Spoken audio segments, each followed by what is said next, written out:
Joining me now on our rapid response panel, Michael Beschloss, who is an NBC News presidential historian, and Brad Woodhouse with us tonight, former Democratic Party communications director. Gentlemen, great to have you with us tonight. Thanks, Ed. I love the State of the Union. It's like the Masters, it's like the U.S. Open, it's like, the Super Bowl. It's the biggest platform of the year for the president. Yeah. Michael, give us some historical perspective of what President Obama is going into tonight. He's going into a State of the Union speech. He's got a good economy behind his back, some accomplishments, and he's facing a legislative body that is in the majority against him.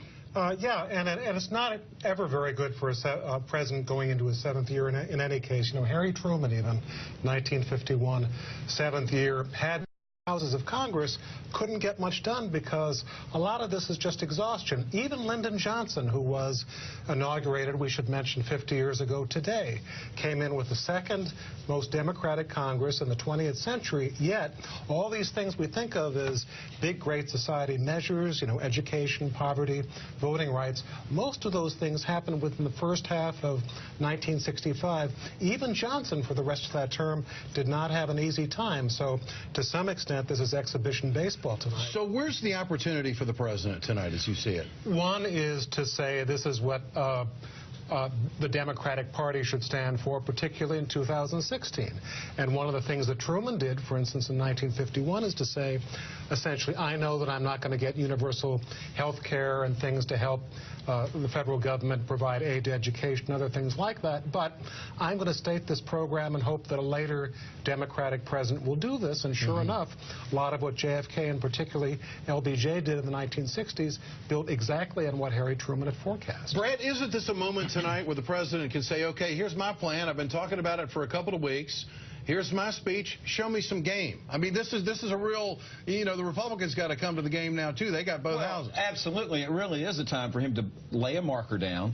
And I think in his mind, he's not so much setting up the table for 2016. He's saying, here's what I ran on. Here are things that even you and some of your candidates for president are talking about. I mean, even Mitt Romney is, I think, given a pretense to talk about the problem with wages and poverty. So here are some ideas. Now, come back with some of your own. I mean, what he's run into has been that he puts the ideas on the table, and Republicans don't even show him enough respect to offer to come halfway, to offer their own ideas, take a few of their own and negotiate. They'll send bills over to the Senate, or they'll try to get bills to the White House that they know the president won't sign. That's not governing. And they have a responsibility now, Ed.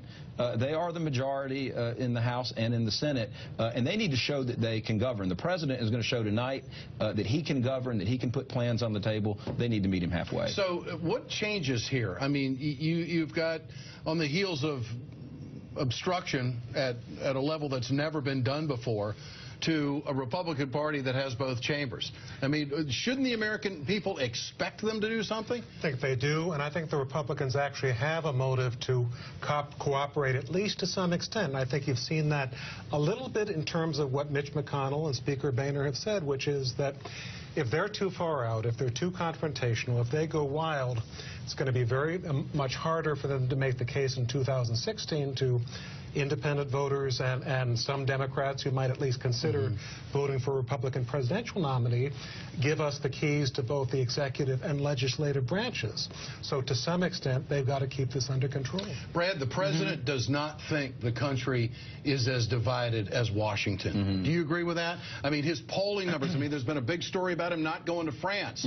Well, wait a minute. Right. These are the best numbers he's had in 20 months. Right. I think there is some truth to that. I think that we have kind of a cesspool of activity that goes on in Washington. Probably there's a better term for it than that, but that does make it seem divided. And of course, you look at much of the news, particularly on another network, you would think there's nothing going on in the country. And too many people, I think, in Washington at least, that's all they pay attention to. I do think that the country is probably less divided. Also, probably a little less tuned in than some of us, though. I think they'll tune in tonight. Okay, Brad Woodhouse, Michael Beschloss, gentlemen, great to have you with us tonight. Thanks so much.